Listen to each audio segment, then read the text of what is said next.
In 1973, John F. Mitchell and Martin Cooper demonstrated the first handheld mobile phone, Motorola DynaTAC 8000X. It was a revolution back then. Just imagine for a moment. For the past 100 years since the invention of the telephone, it had to be connected with wires, and you couldn't take it with you anyway. It wouldn't work unless it's plugged into all of these wires. The telephone was magic when Graham Bell invented it. How is it possible to talk to someone in another city through a piece of plastic connected to some wires? But Motorola DynaTAC 8000X was just the beginning, because what was about to come couldn't be imagined even by the greatest minds of that time. The mobile revolution just began. Hello viewers. Stephen here, and I welcome you to this channel where we talk about investing, business and finance. In today's video, we will be talking about why everyone is investing in Metaverse. But before we begin, be sure you have subscribed to this channel and smash that like button on this video to support the channel. Thanks for doing that. Now let's begin. 1989, Nokia revealed its first mobile phone, and it weighed almost a kilogram, 800 g. Other players like IBM quickly jumped into the industry, and with the invention of the internet, mobile phones looked like the future. Back then, computers were these giant machines with boxy screens that looked absolutely ugly. I guess Gen Z will never understand what we went through.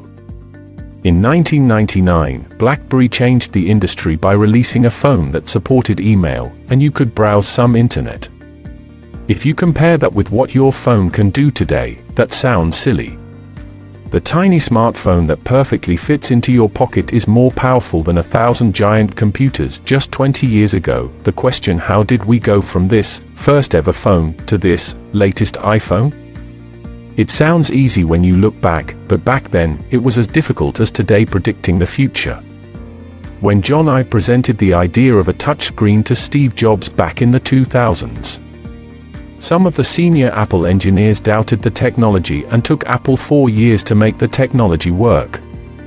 That's why when Apple got into the phone business, their competitors like BlackBerry or Nokia couldn't immediately compete with Apple since they didn't have the technology that Apple did, and it took them years to build a touchscreen that's practical and strong enough not to break up easily. But for the past 20 years, something else has been happening, something we didn't plan. Something not even the world's biggest corporation knew was happening. In the last few years, we have collected more data than we did in entire human history, and that's because of the internet. Everything that's done through the internet is stored somewhere on the internet. When researching for this video, I wanted to take a look at what happened to my old emails when I created them back when Yahoo or Hotmail was popular. To my surprise, they are still active, but I no longer have access to them.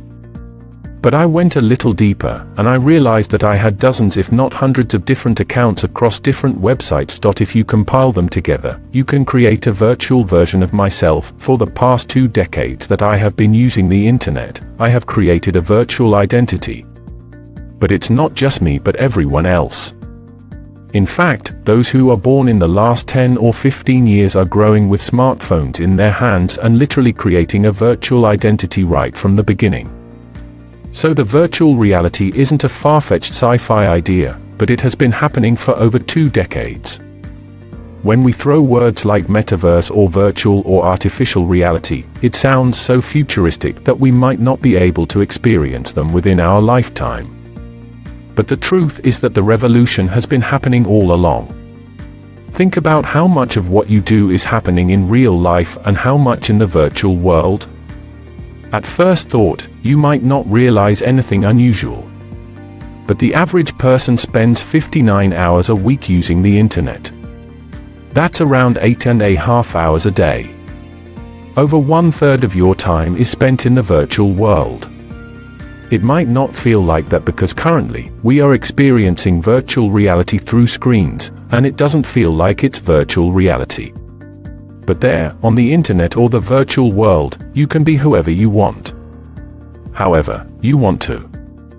Through your Instagram, you can make yourself look like you are a successful entrepreneur, a doctor, or travel even if you are not that person in reality.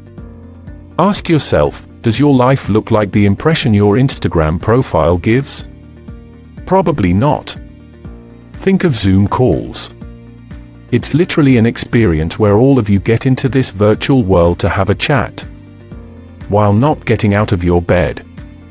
We came to a point where we interact, entertain, date, learn, or even work in this virtual world. In 2020, Travis Scott conducted his first virtual concert, where 12 million people attended. These numbers seem unreal because getting 12 million people into one place is physically unreal. That's an entire city like New York. People could fly, fight, get out of the planet while watching how a giant Travis Scott performs. YouTube is filled with videos of his concert as they experienced it. Travis earned $20 million out of this concert. Not bad. But he is not alone. Ariana Grande had her first virtual concert in August, and Justin Bieber is on the way as well. Fortnite is a metaverse by itself. The only problem is that right now we are experiencing the metaverse through screens. But we are about to experience the metaverse in 3D. We already have Oculus, PlayStation VR, HTC Vive, Microsoft HoloLens. If you haven't tried them, they are really cool. Playing games in Oculus is a completely different experience. But it's not quite there. They are heavy, big and uncomfortable, and there are limited things you can do. But that's exactly how phones used to be back in the day. Remember the first phone? It took us almost 25 years to go from this first phone to smartphones, so it's a matter of time before we have the VR headsets that are not heavy and comfortable. It seems like we need a much shorter period of time since we have the infrastructure in place. Just think for a moment what we can accomplish when VR headsets will be as comfortable as smartphones are today. However, there is another question: whose metaverse are we going to use? Everyone seems to be building his own metaverse. Facebook changed its name to Meta, is trying to create its version of the metaverse. Microsoft, Fortnite, Nvidia all are creating their versions of the metaverse. So, which one are we going to use? Back in the days when the internet just emerged, it wasn't the way it's today. You couldn't just Google stuff to find them out. The only way you could access a website is by finding out the name of that website through someone or something. But today, the internet has improved to the point where we can Google stuff, download apps, and interact through social media. And Metaverse is on the way to be there. We have crypto as the virtual currency, NFTs as virtual ownership, and blockchain to decentralize everything.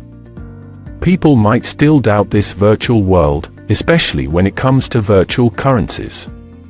At the end of the day, it all comes down to what we give value. When you think of the US dollar, what is it backed by? Nothing except our faith in it. In the past, currencies had to be backed by gold or a commodity, but that has changed since 1971. As long as people collectively believe that this piece of paper is worth this much, it's going to worth that much.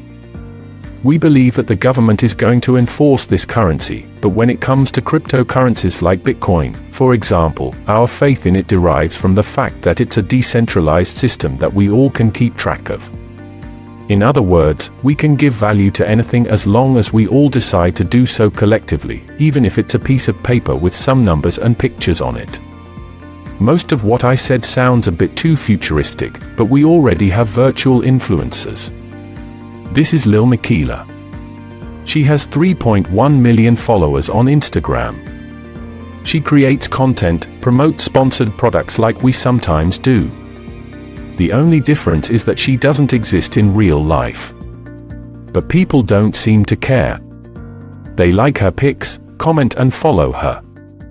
In the next 5 years, more and more companies are going to present their VR headsets. In fact, I believe Apple's next big thing is going to be a VR headset. For the last few years, Apple has failed multiple patents that prove that they are working on such a technology.